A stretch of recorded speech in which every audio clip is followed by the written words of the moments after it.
He's a baby. No, his arms are long enough for him. Babies are awful. Babies are awful.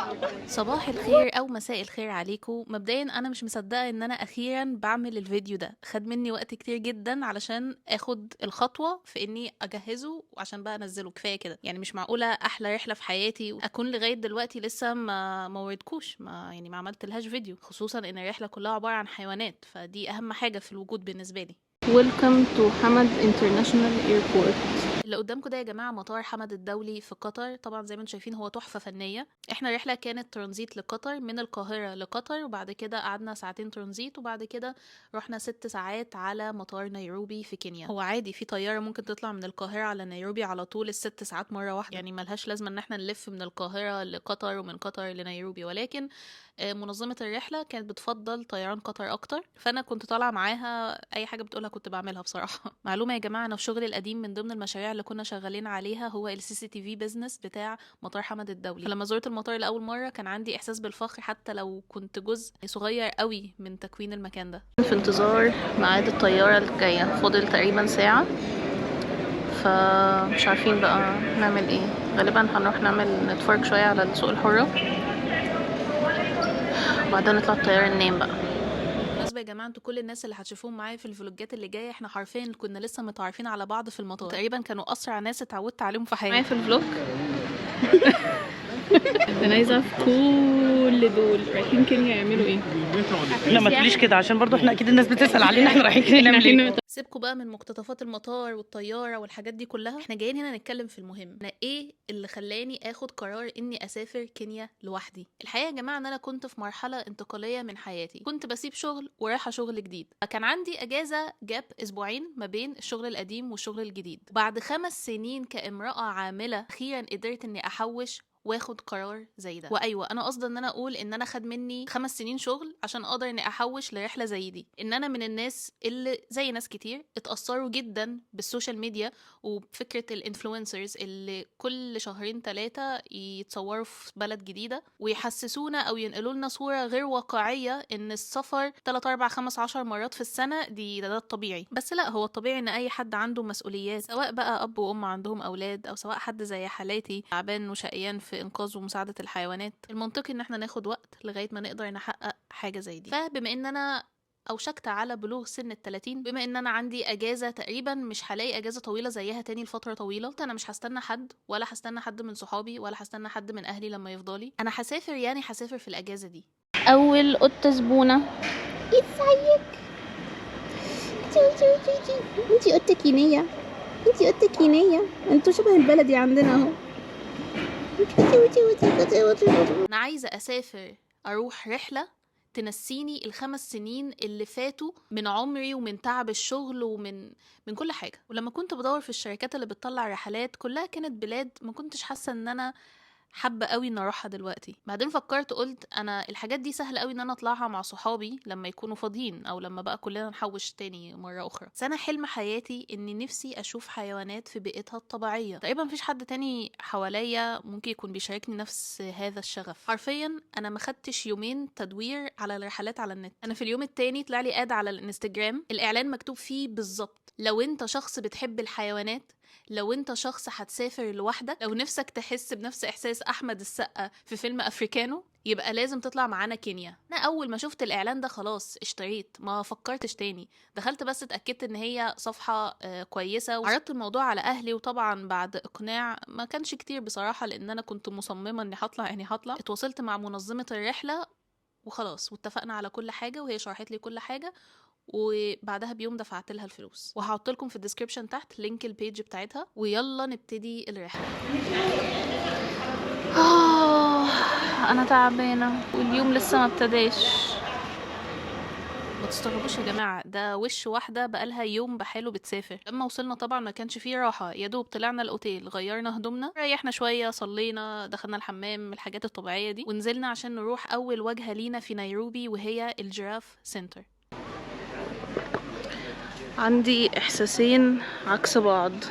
اول احساس ان انا تعبانه جدا، مطبقه من امبارح ودماغي مش فيا خالص، وتاني احساس اني مبسوطة قوي قوي اني هشوف الزرافات.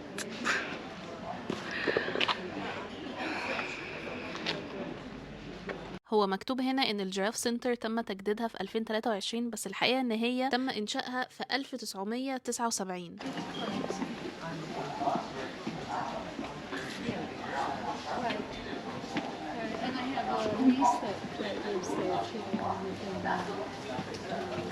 Hello.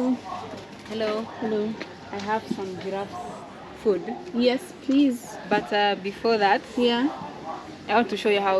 واحنا داخلين السنتر لازم بيدونا طبق فيه اكل للزرافات علشان نعرف ناكلهم ونتصور معاهم، بس بيدونا شويه تعليمات في الاول. كنت حابه اني اصور البنت اللي هناك وهي بتشرح، بس هي للاسف ما كانتش حابه انها تتصور. So we just aim to the tongue. Yes. That's all. Yes. So you pick a ball of your choice, then proceed this way. So just pick a ball of your choice. ايوه هي دي الاكل اللي هناكله للزرافات، شبه التبغ بتاع السجاير. We've been able to promote sustainable conservation of other endangered ecosystems in this ما country. نستفزش الزرافه، ما نستفزش الزرافه. Wildlife ecosystems. ده الاكل بتاع الزرافه. انا مش عارفه بصراحه الزرافه بتاكل ايه، بس يعني هي قالت نحطه نوقعه على لسانها.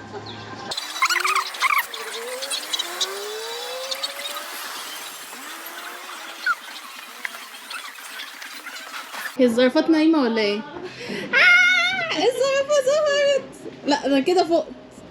يا روحي يا روحي يا روحي على الشمس يا روحي.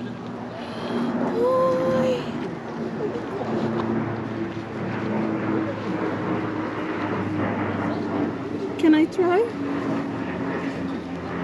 شايفين يا جماعة، دي أحلى لحظة في حياتي.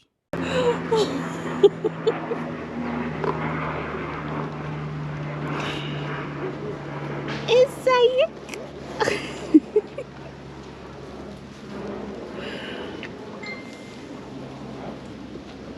زرافة. يا ريت.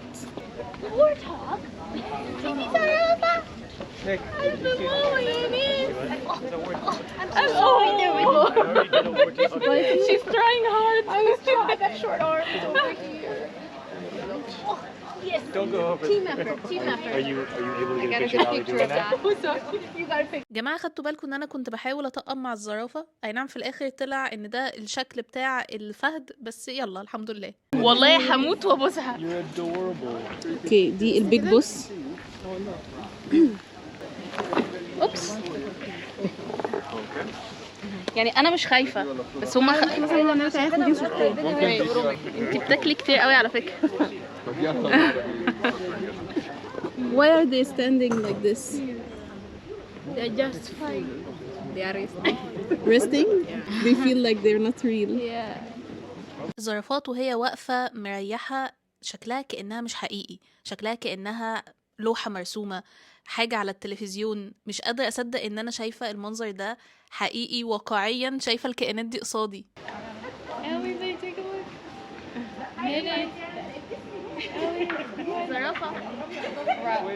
هو ايه الكائن ده؟ كائن تحت مش معروف الملامح. ده خنزير، خنزير وحشي. ده بومبا. ايوه فيش تيمون. مفيش تيمون هنا. انت قاعد مع الزرافات يا بومبا، انت بتعمل ايه؟ شو سويت. خدي يا قلب ماما، خدي يا قلب. At least 5 years ago, it's probably. Oh, I was gonna say for one night for that. I feel like, yeah. خدي على لسان العسل ده. بيبي زرافة خدي يا بيبي، هي بيبي فعلا مش هطيراكي. عمو اللي هناك كان جاي لغايه نص هنا خالص. قوي. تيجي ناخد سيلفي معاكي ممكن؟ البيبي زرافة دي كانت نجمة المكان. انتوا مش شايفين حلاوتها وجمالها؟ ما طبيعي كل الناس يبقوا عايزين يتصوروا معاها. بصوا العسل. One day. They'll come join you for that. المهم يا جماعة، بمناسبة وجود بومبا أو الخنزير الوحشي معانا في الفيديو، حابة أوجه رسالة شديدة اللهجة لكل البشر. بلاش نخلط حكم حرمانية أكل الخنزير بأن هو كائن مقرف وملوش لازمة أن هو يعيش في الحياة. هو كائن حي زي بقية الكائنات، وليه دور مهم جدا في التوازن البيئي، لأن هو بيتغذى على فضلات الحيوانات. عشان كده هو موجود هناك، حاطينه وسط الزرافات علشان ياكل الفضلات بتاعتهم والمكان يبقى نظيف، لأن ربنا سبحانه وتعالى لا يخلق شيئا عبثا. كل كائن حي في الدنيا من أصغرهم لأكبرهم ليه دور مهم جدا في التوازن البيئي. فطلبي الوحيد لما نشوف أي خنزير ما نقعدش نقول إيه القرف ده، عادي نقول سبحان الله زي بقية الكائنات. ده الولد الرابع. 16 years. This one is Daisy. Daisy is the first one to be First one. Yeah. اوكي. حقها طبعا، كبيرة خلقها ضيق. سلمى. دي الزرافة سلمى. سلمى تيجي بتبصيلي شزرا ليه؟ الخنزير المضطهد من جميع البني ادمين. سبحان الله بجد على جمال مخلوقات ربنا. Tururu here, 3 years. We have Jock 9, now 2 years. عمو هنا بقى فضل يشرح لنا كل زرافة اسمها ايه وعمرها قد ايه. بصراحة اساميهم كانت صعبة، يعني تقريبا دايزي وسلمى كانوا اسهل اسمين عرفت القطهم، وغالبا كده هم برضو كانوا اكبر 2. باقي الزرافات عمرهم صغير، في منهم عندهم 2 سنين، في لسه صغيرين عندهم 6 شهور. تسمحوا لي يا جماعة اقول لكم شوية خواطر جت في بالي كواحدة بتنقذ وبتساعد الحيوانات في الشارع. شايفين اللي قصادكم ده ايه؟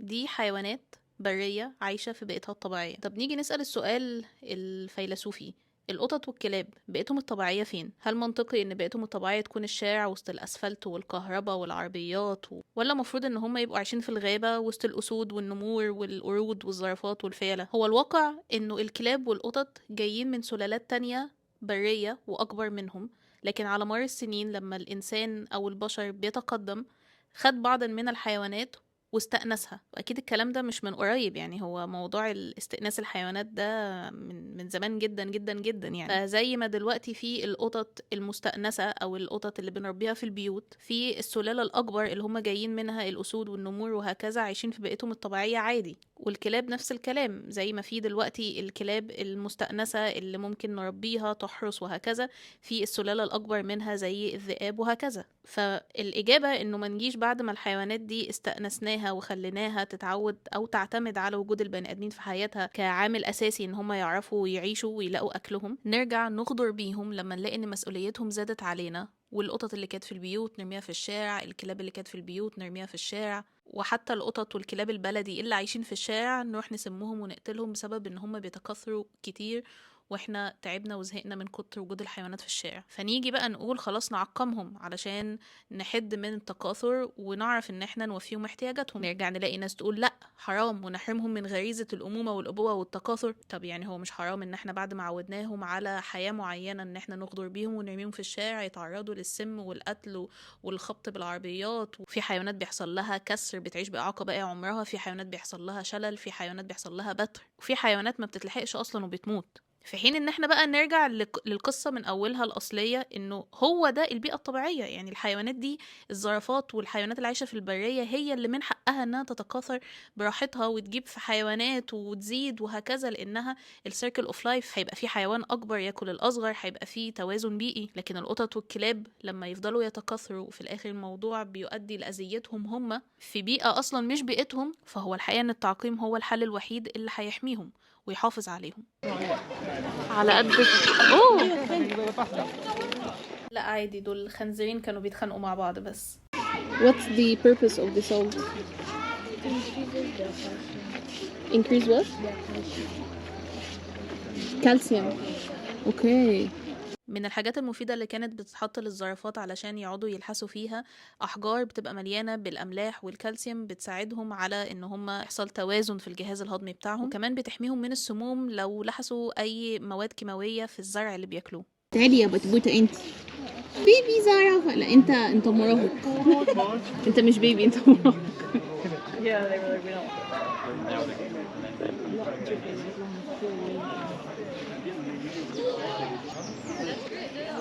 الزرافة بتلحس في الطوب علشان في ملح ويجيلها كالسيوم.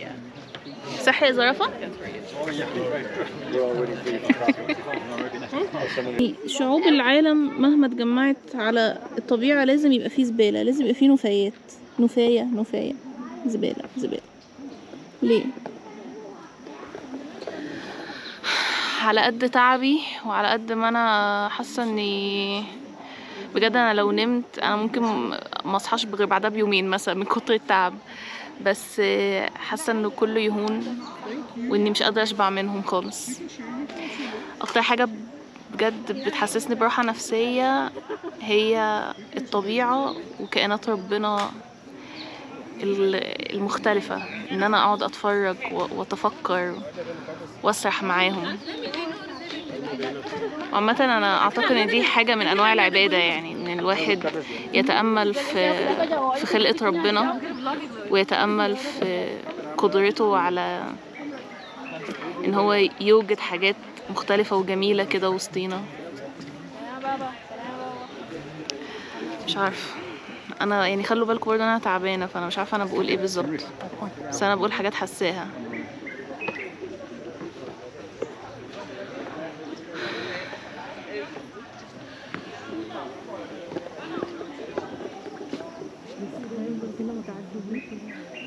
رايح فين بومبا؟ ايه ده انت قريب قوي مننا.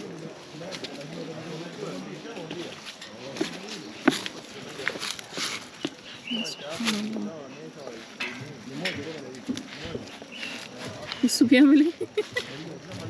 انت بتنظف نفسك؟ انت عارفه ان هو مطين نفسه. يا ايه يا بومبا ده؟ معبي قوي. بصي بيهز ديله زي الكلاب. كل دي بيحكوا لنا فيها ايه هو الجيراف سنتر. مش قادره اقراها دلوقتي بصراحه، غالبا المفروض نغسل ايدينا. نفس القصة. بعد بقى ما خدت كفايتي من الزرافات بصراحة، هو ولا الزرافات ولا الطبيعة الواحد ممكن يشبع منهم، بس قعدت اريح شوية بقى مع القطقوطة دي. رحت اودع الزرافات باخر مشهد معاهم عشان خلاص بقى الوقت كان اتأخر وكنا لازم نروح ناكل. احنا بقالنا ايه، يومين، بقالنا اكتر من يوم ونص جعانين بقى خلاص. بقى اخر معلومة عن الزرافات النهاردة، شايفين الزرافة اللي في النص ده بقى الذكر بتاعهم او الالفا بتاعهم او الراجل بتاعهم. هتلاقوا ان هو معروف او مميز اولا ان الباترن بتاعته غامقه شويه. شايفين بقى الحاجات اللي على راسه دي، النتوءات دي اللي بتميز الذكر عن الانثى في الزرافات. هتلاقوا ان باقي الزرافات ما عندهمش نفس اللي على راسه. واكتشفت بقى ان في اوتيل في وسط الجيراف سنتر علشان الواحد لما يصحى من النوم يلاقي الزرافات مدخله راسها من الشباك. ان شاء الله لما الواحد يعرف يحوش تاني. اخر حاجه عملناها ان احنا دخلنا الشوب بتاع الجيراف سنتر. يا جماعه كيوت قوي، مسمين الشوب على اسم دايزي عشان هي اكبر زرافه في السنتر عنده، وكمان عاملين لها قصه مصوره بحكايتها. عسل قوي. الشوب بصراحه كان تحفه ومليان حاجات تحفه، بس كان غالي جدا فما اشتريناش اي حاجه. بحب قوي اي حاجه فيها ريسايكلينج. عاملين كنبه من البلاستيك بوتلز، جامد قوي. الناس هنا موعدهم بالدقيقة 5 إلا دقيقتين. كانت الجيراف سنتر قفل والجيفت شوب قفل، والناس طالعين بشنطهم وماشيين مروحين. طردونا اللي هو لا خلاص كلوزد، مش عندنا ممكن اللي هو طب سيبونا كده دقيقتين كده نص ساعة ولا حاجة. مفيش خالص. اعتقد كده ان انتوا عشتوا معايا كل لحظة بلحظتها. اليوم لسه مخلصش بس الفيديو طول، فانا هنزل لكم فيديو تاني ان شاء الله بباقي اليوم. هنروح مطعم المفروض من اهم المطاعم في نيروبي علشان نتغدى، وبعدها بقى روحنا نمنا. فلو عجبكم الفيديو هستناكم في الفيديو اللي جاي.